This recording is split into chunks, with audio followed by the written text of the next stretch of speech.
زبور پہلی کتاب اور اس کا 7واں باب جو 17 آیات پر مشتمل ہے۔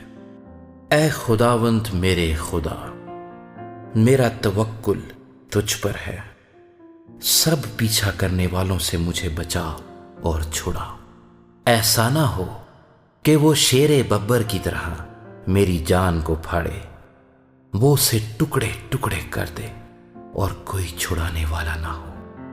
اے خداوند میرے خدا، اگر میں نے یہ کیا ہو، اگر میرے ہاتھوں سے بدی ہوئی ہو، اگر میں نے اپنے میل رکھنے والے سے بھلائی کے بدلے برائی کی ہو، بلکہ میں نے تو اسے جو ناحق میرا مخالف تھا بچایا ہے، تو دشمن میری جان کا پیچھا کر کے اسے آ پکڑے، بلکہ وہ میری زندگی کو پامال کر کے مٹی میں اور میری عزت کو خاک میں ملا دے۔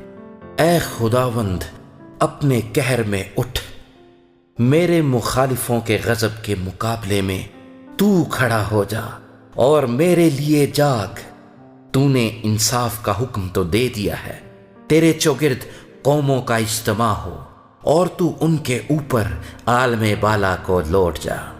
خداوند قوموں کا انصاف کرتا ہے۔ اے خداوند اس صداقت و راستی کے مطابق جو مجھ میں ہے میری عدالت کر۔ کاش کے شریروں کی بدی کا خاتمہ ہو جائے، پر صادق کو تو قیام بخش، کیونکہ خدائے صادق دلوں اور گردوں کو جانچتا ہے۔ میری سپر خدا کے ہاتھ میں ہے جو راست دلوں کو بچاتا ہے۔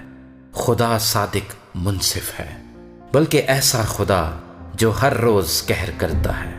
اگر آدمی باز نہ آئے تو وہ اپنی تلوار تیز کرے گا۔ اس نے اپنی کمان پر چلا چڑھا کر اسے تیار کر لیا ہے۔ اس نے اس کے لیے موت کے ہتھیار بھی تیار کیے ہیں۔ وہ اپنے تیروں کو آتشی بناتا ہے۔ دیکھو اسے بدی کا درد ذیل لگا ہے، بلکہ وہ شرارت سے باردار ہوا اور اس سے جھوٹ پیدا ہوا۔ اس نے گڑھا کھود کر اسے گہرا کیا اور اس خندق میں جو اس نے بنائی تھی خود گرا۔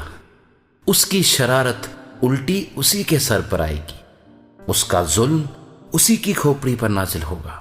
خداوند کی صداقت کے مطابق میں اس کا شکر کروں گا اور خداوند تعالیٰ کے نام کی تعریف گاؤں گا۔